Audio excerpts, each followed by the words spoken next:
Tanjung Pasir Holdings Berhad, Datuk Seri Megat Afdal. Film diawali oleh sebuah siaran televisi yang mengabarkan berita tentang kematian Sri Megat Afdal yang mati bunuh diri dikarenakan diduga melompat dari atap gedung kantornya sendiri. Sri Mary, sang istri, nampak sedang menuliskan pernyataan resmi untuk media esok hari. Dia ingin memberikan surat tersebut kepada asistennya agar itu sampai ke awak media. Pastikan semua dapat. Saat dia hendak mengambil barang-barang berharganya di berangkas, tiba-tiba terdengar pintu yang digedor dengan sangat kerasnya. Lalu masuk seseorang dengan bercak darah di tubuhnya, dan terlihat tubuh seseorang yang sudah tergeletak bersimbah darah di depan pintu kamarnya. Sri Mary yang sembunyi di lemari mendapati tetesan darah di pipinya, dan dia merasa ada sesuatu di sebelahnya. Dan benar saja, scene lalu berpindah ke beberapa tahun setelahnya. Terlihat sebuah mobil yang berisikan sebuah keluarga. Sang ayah yang bernama Hamdan, istrinya Ramlah, serta dua orang anak-anaknya yang bernama Marina serta Saipul. Mereka sedang berkunjung ke rumah orang tua dari Ramlah, yaitu Tan Sri Karim, yang sedang berulang tahun di hari ini. Selamat hari jadi, Abah. Tan Sri Karim yang melihat kedatangan anak serta keluarganya tentu saja sangat berbahagia. Apalagi mereka sudah lama tidak berkunjung ke rumahnya. Saipul yang bermain dengan mobil-mobilannya, tampak dia memasuki kamar sang kakek. Padahal mereka sudah diberitahu oleh sang kakek agar jangan pernah masuk ke kamar sang kakek. Marina sang kakak bergegas masuk menyusul adiknya, dan dia melihat sesuatu yang dibungkus oleh kain. Saat dia membukanya, dan dia dikejutkan lagi oleh satu sosok. Saking kagetnya, dia tidak sengaja memecahkan vas bunga yang ada di ruangan tersebut. Ramlah dan Hamdan yang mendengarnya bergegas datang ke kamar sang kakek. Saat dia memegang vas bunga yang pecah, dia tiba-tiba teringat kembali kepada masa lalunya, ketika sang ibu yang meminta cerai kepada ayahnya.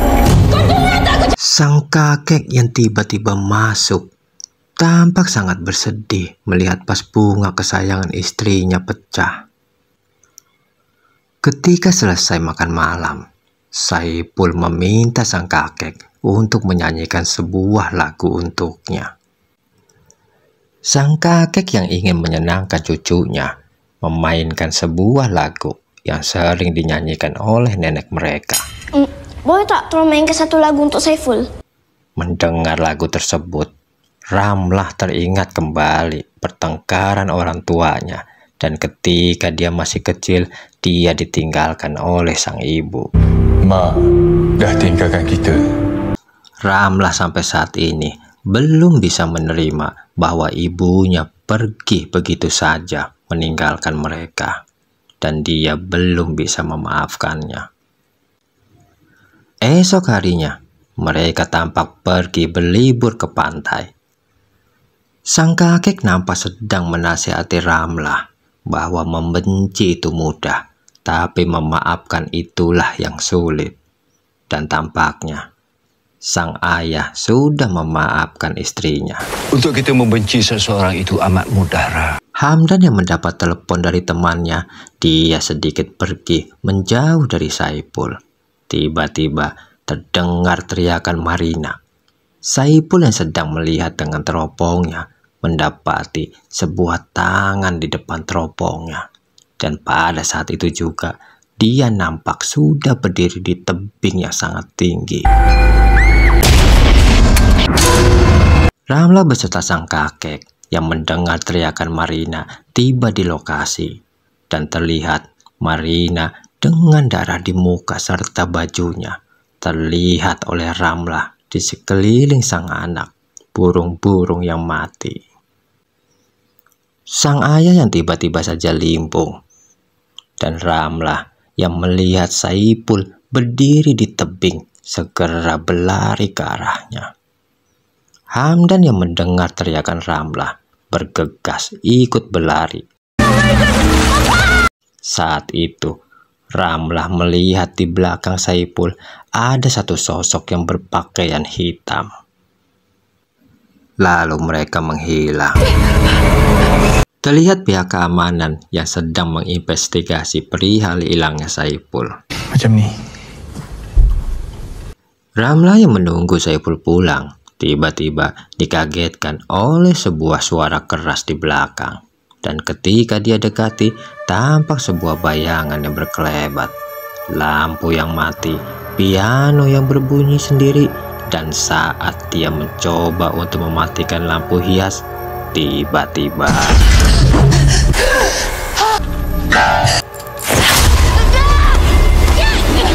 tampak sebuah siaran televisi yang mengabarkan berita tentang kehilangannya Saipul. Dan mereka berharap siapa saja yang menemukan agar bisa menghubungi pihak keluarga atau keamanan.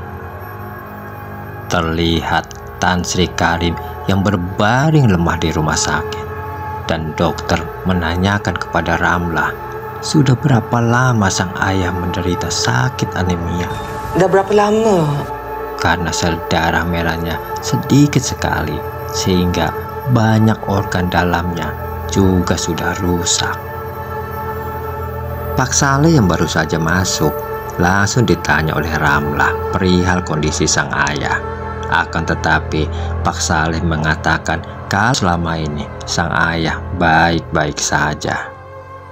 Ramlah lalu meminta Pak Saleh untuk dicarikan seorang ustadz. Di rumah, Ramlah yang nampak sangat depresi dengan kehilangan sang anak serta ayahnya yang sekarang terbaring di rumah sakit, nampak sedang mencoba untuk menghibur diri dengan video saat dia masih kecil. Sesaat dia melihat diri dia yang masih kecil, dia menghampiri sang ibu yang sedang berkata bahwa Karim tidak akan hidup damai. Sang ibu nampak sedang melihat sebuah buku dan sedang menulis sesuatu. Terlihat buku tersebut seperti sebuah buku mantra. Lamunan Ramlah nampak terhenti karena mesin printer yang menyala sendiri. Dan ketika didekati, terlihat gambar dirinya di ruangan tersebut dengan sosok hitam di belakangnya yang semakin mendekat, seolah-olah hendak memberitahukan kalau Ramlah tidak sendirian di situ. Tiba-tiba terdengar suara Saipul dari sebuah lemari, dan ketika dibuka tidak ada Saipul di situ. Lalu tampak sosok yang menyeramkan yang sedang mengejar dirinya. Dan ketika dia masuk ke ruangan kamar yang lain, terlihat sebuah kursi goyang yang di situ ada sang anak yang sedang duduk. Saat dia menoleh, tampak sang anak yang sedang memakan burung dengan wajahnya yang berlumuran darah dari burung tersebut. Melihat hal itu membuat Ramlah ingin muntah rasanya, dan ketika dia berpaling,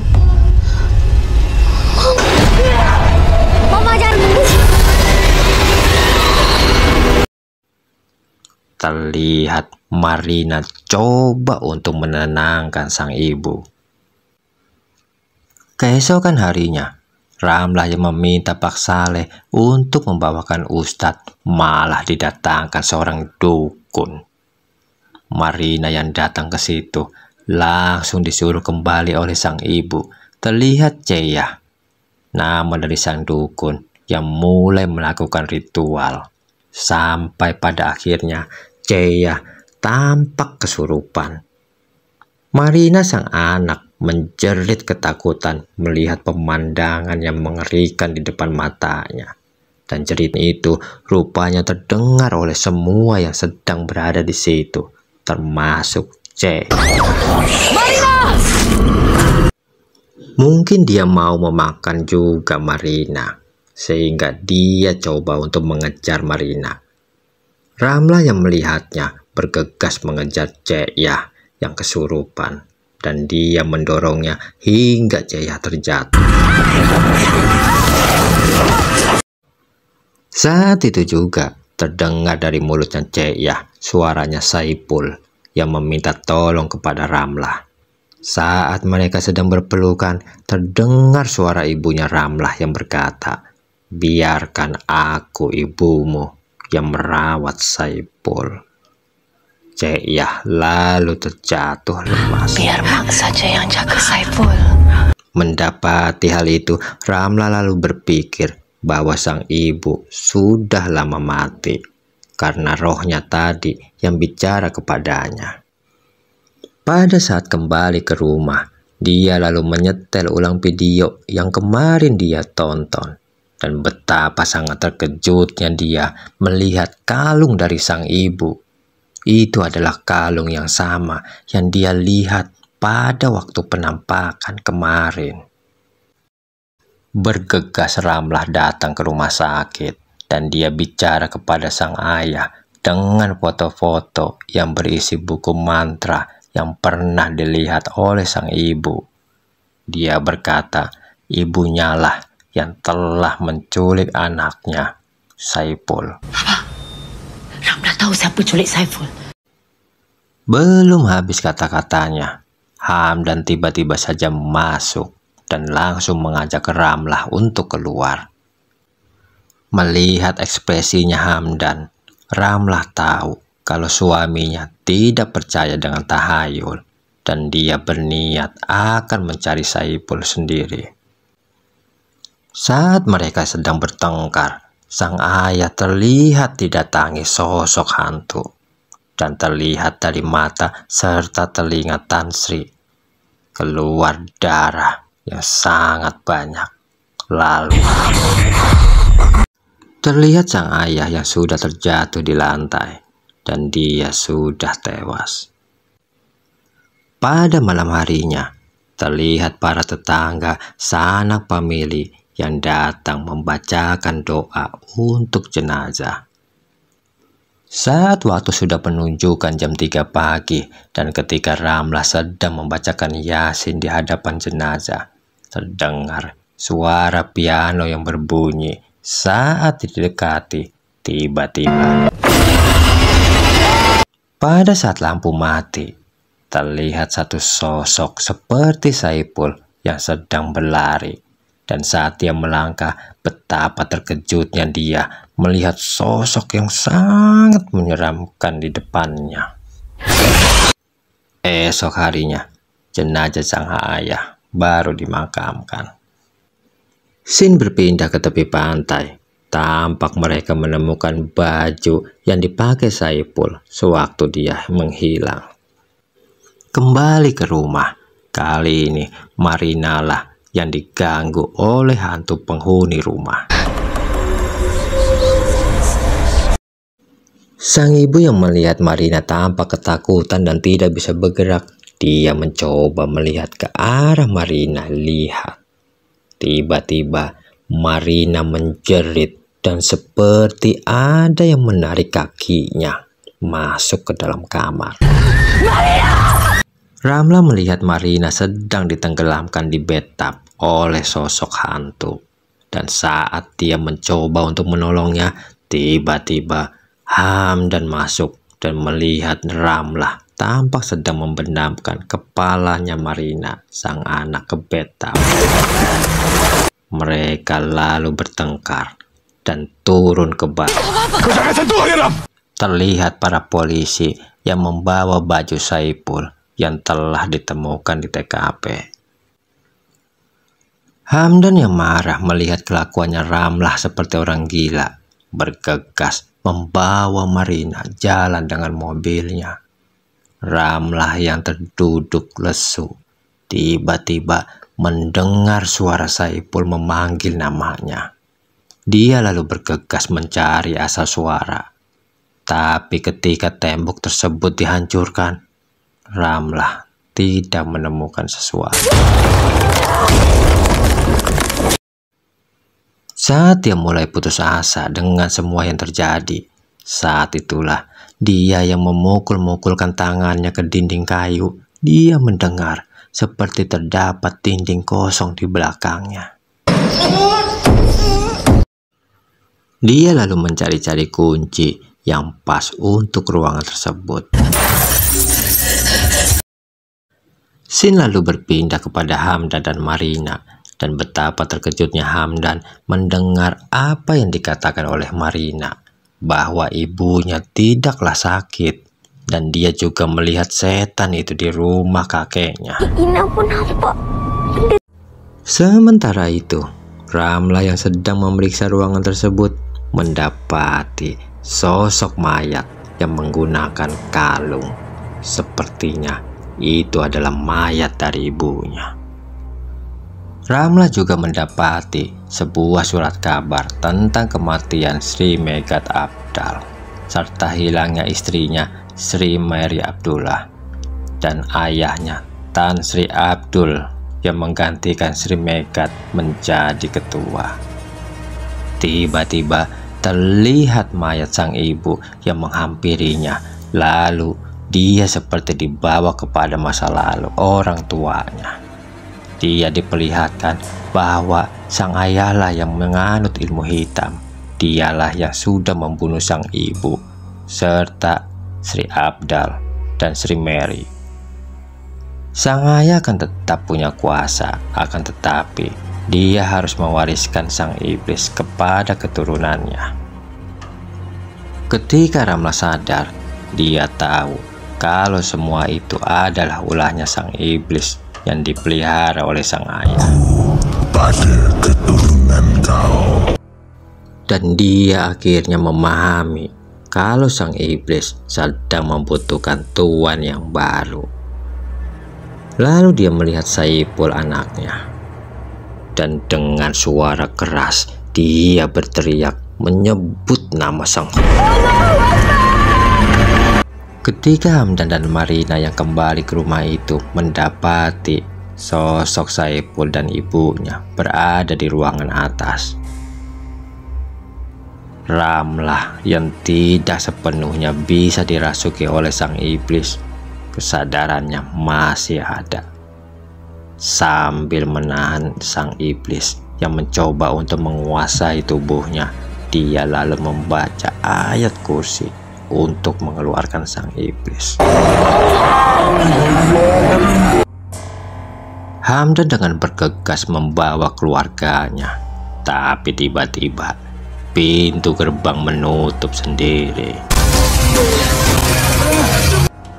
Hamdan yang tahu saat ini dia sedang dirasuki menyuruh Ramlah untuk lari. Lalu endingnya sangat menyesakan. Film ini diakhiri dengan Ramlah, Marina serta Saiful yang datang ke kuburan keluarganya. Pesan penting yang bisa diambil dari film ini, janganlah kita menghalalkan segala cara dalam mencari kekayaan dengan memuja, karena endingnya pasti sangat tidak enak serta menyesakan. Sampai bertemu di alur film selanjutnya. Terima kasih.